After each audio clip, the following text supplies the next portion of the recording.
el aire Juan Manuel Cao. A fondo.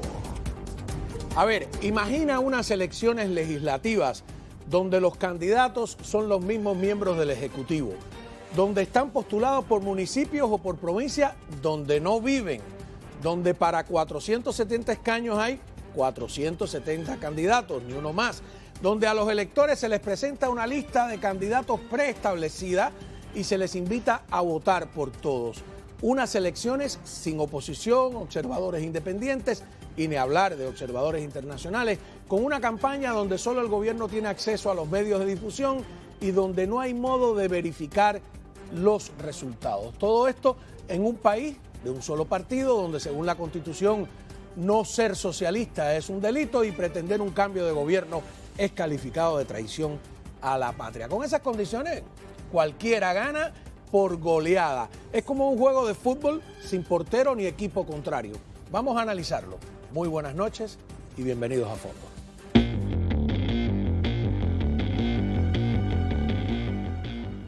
Muy bien, tenemos a Helen Martínez, directora de ADN Cuba, adn.com, bilingüe ahora. ADN América también, en adnamerica.com, que escribimos en inglés y en español. Sobre todo cubrimos mucho política doméstica aquí en Estados Unidos y la región. Pues tienes tema, porque ahora está la legislatura de la Florida candente, ¿eh? Produciendo todos los días una noticia.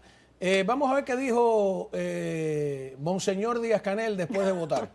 Adelante. Estamos defendiendo la revolución, estamos defendiendo el socialismo, estamos defendiendo la patria.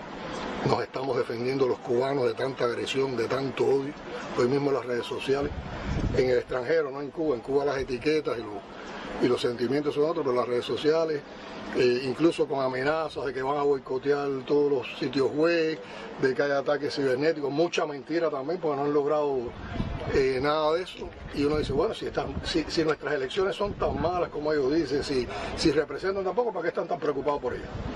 Entonces hay un contraste entre lo que opina el pueblo cubano, lo que vive y siente el pueblo cubano y toda esa maquinaria de odio que se ha desatado, que yo, como lo expresé ayer en la cumbre iberoamericana, tuvo, yo diría, su máxima expresión con lo que pasó con el equipo de pelota en el clásico. Por lo tanto, yo creo que si hay un mensaje que entre todos unidos.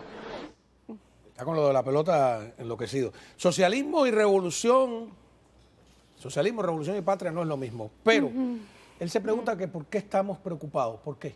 Bueno, lo primero es, por supuesto, él miente. Realmente esa campaña de odio no está. La campaña de odio evidentemente viene de parte de ellos, que odian a sus ciudadanos y a cualquiera que piense diferente. Pero las críticas, para enmarcarlo así, no son desde afuera, son desde adentro. Y yo lo sé, además, de una manera también, de una manera empírica, y porque analizo los datos de incluso de las personas que nos leen. Y la mayoría de nuestros lectores, casi 1 millón, están en Cuba, no están aquí en el exilio. O sea que las personas y los comentarios que recibimos y todos los mensajes que constantemente llegan y las personas que leen la prensa independiente están en Cuba, porque hay una necesidad de alzar la voz. Entonces aquí lo único que estamos viendo es el mismo teatro, la misma ratificación de como bien tú decías, los mismos miembros del Partido Comunista. Y yo lo que creo es que si lo vemos como una puesta en escena, Cao, y vemos que fue la asistencia más baja desde 1959, o sea, las entradas, como quien dice, ni siquiera se les están vendiendo. O sea, ya están en una situación que incluso con todo lo forzoso que es la coacción... Los CDR van de casa en casa. Sabemos que hay coacción, que las personas tienen miedo de que los despidan del trabajo, en las universidades, y a pesar de eso fue la participación más baja, sin contar el nivel de abstinencia, sin contar las boletas en blanco, sin contar incluso que tuvieron que extender 1 hora más para las urnas, dejarlas abiertas porque la gente no iba. Y como tú decías, que nada de eso se puede fiscalizar. O sea, aquí no estamos analizando unas elecciones, aquí estamos analizando una puesta en escena, un teatro, así como lo hacen los norcoreanos, como lo han hecho los comunistas todas las veces, donde la realidad no corresponde con el discurso del gobierno. Y eso. Pero, por ejemplo, en los países civilizados o democráticos, el Ejecutivo, que es el presidente con sus ministros, etcétera, está separado del Legislativo. Y aquí busqué en el propio periódico... Sí, pero aquí es unicameral, o sea, la Asamblea es una sola cámara. No solo es que es unicameral, por ejemplo, esos son de Artemisa. A ver, pare, por favor, la primera persona es la presidenta o la secretaria general del partido en Artemisa. El segundo que vemos abajo es un miembro del buró político, el señor Lazo. El tercero es, creo, Álvaro López Miera, que es jefe del ejército. El otro, Ramiro Valdés. O sea, esos son los delegados y todos son o directores de una institución oficial o miembros del partido, o etcétera. Es una cosa donde la división de poderes... Hay gente en Cuba que ni sabe que existe la división de poderes. No, por supuesto que no lo saben, es que las personas nacen y se desarrollan en un sistema que es absolutamente atípico y que no tiene nada de... no hay comparación con lo que ocurre en Cuba. Lo que ocurre en Cuba no tiene ni pies ni cabeza por donde quiera que lo vea. ¿Cómo puede ser posible que esto siga ocurriendo por más de 60 años, esta farsa? Entonces él dice, bueno, ¿por qué les interesa tanto si esto no vale nada? No.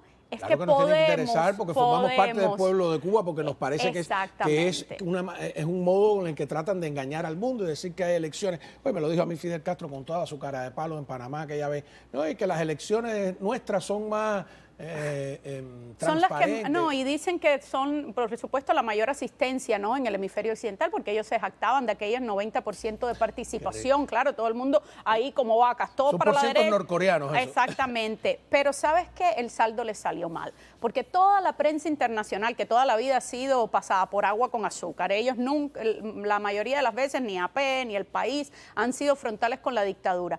Y la mayoría de la prensa internacional ha catalogado esto es como farsa electoral, ha hablado de este carácter orwelliano que tienen estas elecciones, que es un absurdo, 470 candidatos para 470 escaños. Es que ni siquiera pueden montar bien el teatro, porque ellos a la democracia no juegan. No, por supuesto que no. No son obligatorias las elecciones en Cuba, no lo fueron antes del 59 tampoco. En teoría. Pero sí te van ahí, te buscan, etcétera. Este es un muchacho que lo obligaron a ir y entonces dice, ¿y no hay opositores para votar por ellos? Veamos. ¿Aún se puede votar, no? Sí. Dame si me pregunta algún otro candidato que no pertenezca al PCC porque se puede votar.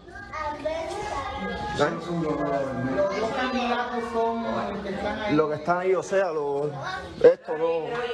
Ya, no hay ninguno que no pertenezca al PCC. Todos pertenecen al PCC, ¿no? Ahí lo dice la integración, léelo allí mismo. Ah, no, quería saber si hay alguno que perteneciera a la oposición. No, y el único que más o menos había lo quitaron de la boleta, pero míralo ahí, no pueden ni siquiera responder porque la misma gente que está en esas mesas le da vergüenza, no saben qué van a decir. Eso es un teatro que no se creen ni siquiera los que los están montando. Muchos de esos candidatos tampoco creen en ese sistema, están esperando que pase algo para cambiar, y lo vemos constantemente, que hasta ayer seguían el régimen y mañana vienen aquí y se les olvidó todo lo que hicieron y dicen me equivoqué. O sea, ahí no hay credibilidad ninguna. Bueno, yo siempre recuerdo que ellos han dicho abiertamente que no van a permitir a ningún opositor postularse. Claro. Los primeros que lo intentaron fueron Osvaldo Payá Sardiñas y Roberto Bahamonde hace muchísimos años y les dijeron descaradamente que no iban a poder hacerlo. Mientras todo esto ocurre, en República Dominicana se hace una cumbre iberoamericana que ya cansan, creo que va por la número 28 o 27. Sí, y entonces tratan en la prensa castrista de revivir la época en que Fidel Castro fue allí, etcétera, toda esa bobería.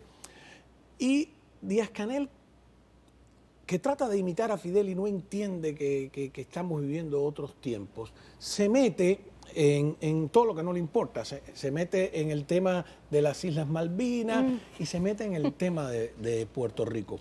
Puerto Rico, que el gobernador estaba en calidad de invitado, cuando regresa a la isla le contesta algo claro, ¿no? Que tratan de ignorar además todo el tiempo, que es que en Puerto Rico se han hecho varios plebiscitos preguntándole al pueblo puertorriqueño si quiere ser independiente, si quiere la estadidad o si quiere mantenerse en el Estado Libre Asociado, que es el que en cierto modo es una idea moderna, es la idea de Europa. Sí, como el Commonwealth, exacto, que tiene el Reino Unido, que tenía en África. Vamos a ver a Díaz-Canel metiéndose en lo que no le importa y después lo que le contestó el gobernador de Puerto Rico. Adelante. Respaldamos el legítimo reclamo de Argentina de soberanía sobre las Islas Malvinas, Sandwich del Sur y Georgias del Sur y los espacios marítimos circundantes. Reafirmamos el compromiso histórico con la libre determinación y la independencia del pueblo de Puerto Rico. Tanto que hablan de intromisión interna. Mira lo que le respondió el gobernador de Puerto Rico por escrito, ¿no? En las redes sociales. Hoy todo se dirime Sí, claro, en Twitter, las todo pasa. redes sociales. Porque recordemos, el precedente es que en Puerto Rico se han realizado varios plebiscitos y le dice, aquí creemos en la democracia, o sea, en Puerto Rico, y se debe respetar el deseo de la mayoría de nuestro pueblo a favor de la estadidad y la igualdad bajo la bandera de los Estados Unidos. Les recomiendo que se enfoquen en liberar a su pueblo del yugo del comunismo, que solo ha traído miseria y dolor al pueblo cubano. Muy buena respuesta. Y esto lo estamos viendo constantemente en cada cumbre que van, hacen un papelazo. No va a una cumbre, un evento internacional. Precisamente lo que tú dices, no se dan cuenta de que están viviendo en otra época, pero además es un discurso trasnochado, caos, reciclado de otros años, que no va de la mano con los problemas que existen hoy en día en el mundo. Entonces no engañan a nadie y para mí eso es lo que mayor satisfacción me da, que no engañan a esa comunidad, quedan personas, pero no engañan a esa comunidad internacional, esa América Latina que antes fácilmente se tragaba el discurso de ellos, cada vez son menos. Y tienen que ser muy sospechosos los que creen en ese discurso hoy en día a nivel político y personas que realmente tengan poder político. ¿Quién puede creer en un país que se ha venido abajo, en ruinas absolutas? Nadie. Tremendo. Vamos a una pausa. Cuando regresemos, Luis Alberto Lacalle, presidente del Uruguay, pues pone los puntos sobre la silla y los comunistas se están fajando entre ellos. El de Chile con Daniel Ortega con Lula, les falta el loquero, ¿no? Se nota, ya volvemos. Continuamos hablando con Helen Martínez, directora de ADN Cuba, siempre es un gusto y se aprende. No puedo soportar más ver a Díaz Canel. Te lo agradezco. Yo creo que los televidentes tampoco lo pueden soportar ver más y tenemos que aguantarlo. Y se puso ahí en la cumbre iberoamericana a llorar, que bloqueo, que los americanos no me quieren, ay, yo que los Bueno, amo, viste que le dijeron a Estados Unidos que les resbalaban sus opiniones. Ellos andan como perros falderos a Estados Unidos para que les quite las Está como sanciones, Shakira pero con después... Piqué. No, ay, no, más o menos lo mismo. Pero ellos ni facturan, O como Miley bueno, no, ellos sí Cyrus. facturan a cuesta del pueblo. Ellos, no, sí, pero entonces Luis Alberto Lacalle, presidente del Uruguay, le respondió, no llores más, mamita. Hay una tendencia casi que es un reflejo automático de buscar los responsables de nuestros males afuera de nosotros mismos. Siempre la culpa o de Estados Unidos, o de China, o de las grandes potencias. Muy bien, eso estuvo corto, pero habla ahora Lacalle también aquí de la verdadera justicia. No sé si lo tenemos en ristre, listo. Sí, voy más rápido que... Y la otra tendencia es que para... Ah, mira, ahí va. De la justicia imperfecta por ser humana es muy complejo. Y no hay sistema mejor hasta el momento, dentro de la imperfección de los mismos, que la democracia. La justicia como tal solo puede ser asegurada con instituciones fuertes, con separación de poderes y con respeto a los derechos humanos. Separación de poderes en Cuba. Es un concepto ¿Qué que es no eso? pueden ni Cuando entender. los miembros del Parlamento, que se supone que es el legislativo, el Parlamento unánime, son además miembros del Ejecutivo, como separación de poderes. Y además, esa cosa muy graciosa, si alguien nos está viendo en Cuba, de que de repente ellos representan municipios donde no viven. O sea, aquí, en el mundo mundial. En el mundo real. En el mundo real. Tú para postularte a alcalde de Jayalía o a concejal de Jayalía, tienes que vivir en Jayalía.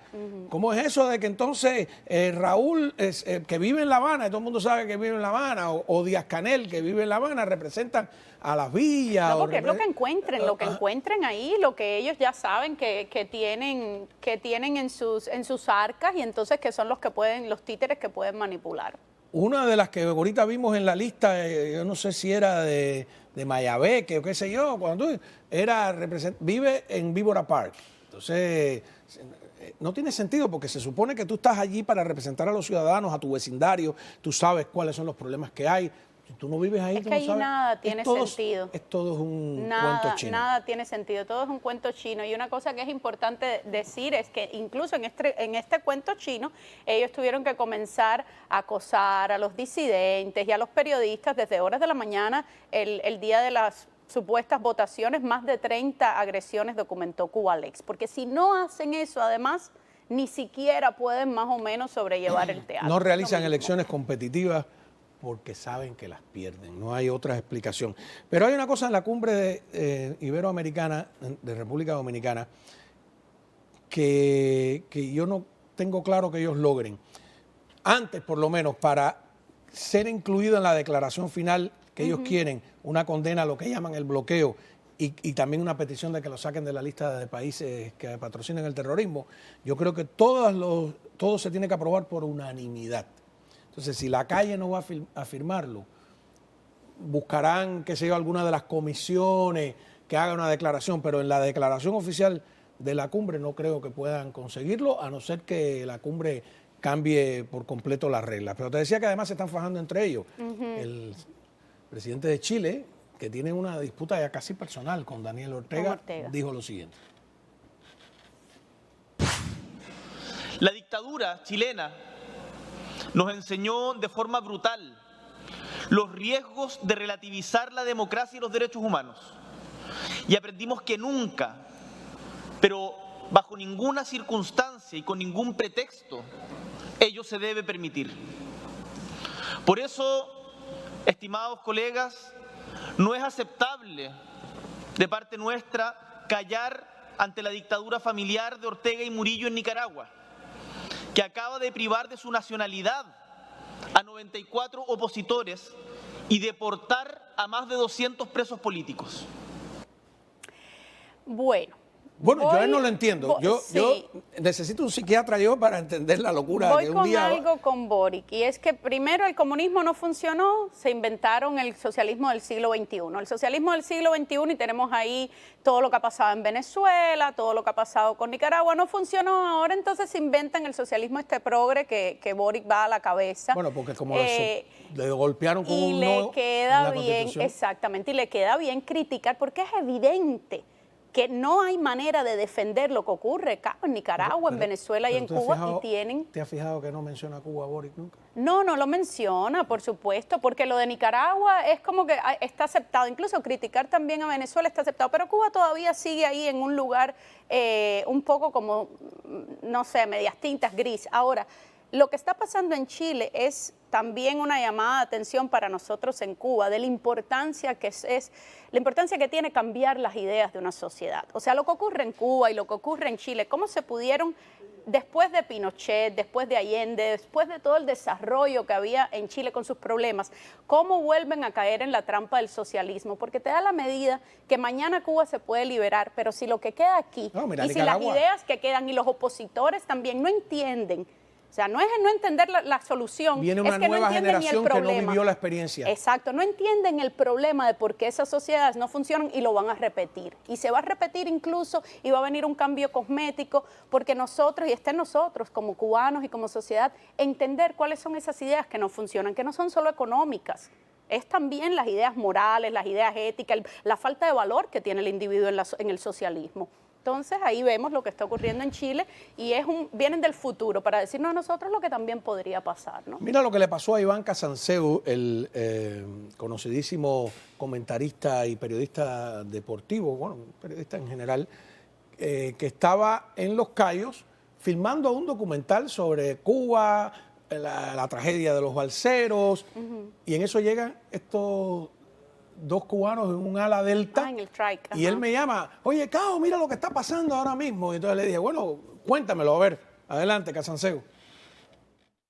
El sábado estábamos grabando un documental, mi segundo, que tiene que ver con Cuba y con el sufrimiento del pueblo cubano y un crimen que quedó impune. Y bueno, aterrizamos en Key West, en el aeropuerto de Key West. Hicimos unas grabaciones y cuando nos aprestábamos a regresar, a tomar vuelo de regreso, nos dijeron que no podíamos despegar porque había habido un accidente con un avión. Fuimos a investigar y nos dimos cuenta que no había sido un avión, que había sido un ultraliviano con dos cubanos que en busca de la libertad recorrieron las 90 millas. Ustedes pueden ver en qué, ¿no? O sea, y en qué condiciones y lo peligroso que debe haber sido esa travesía. La inventiva, la imaginación, la creatividad de los cubanos no deja de asombrarme y la verdad es que una vez más queda confirmado que el sufrimiento del pueblo cubano es más que real, ha sido por muchísimo tiempo y merecen libertad. Bueno, Casanseo, esperamos tu segundo documental, el primero sobre Maradona, yo creo que está en Netflix y es muy bueno.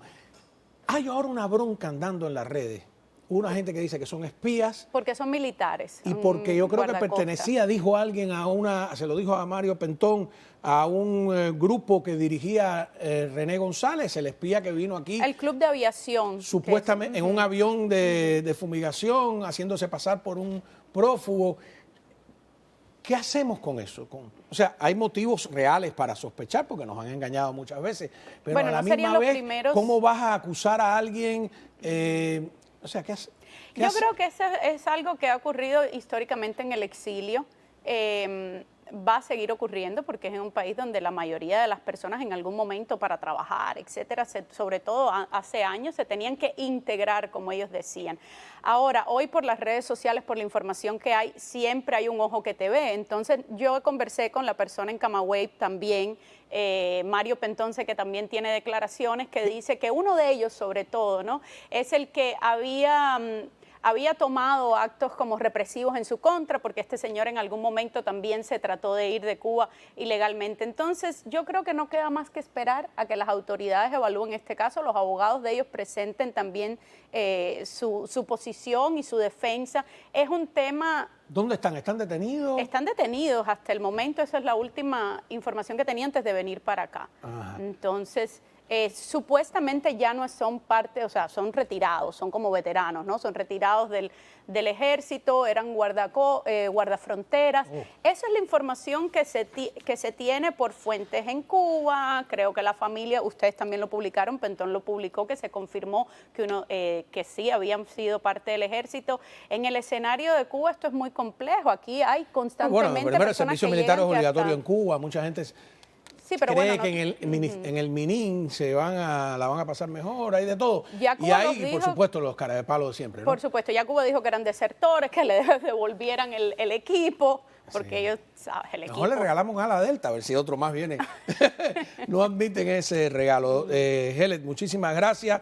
¿Cómo pueden entrar a ADN Cuba? ADNcuba.com y ADNamerica.com también, y pueden buscarnos en Facebook y seguirnos, y también en Twitter y en Instagram. Cómo no, bueno, un gustazo.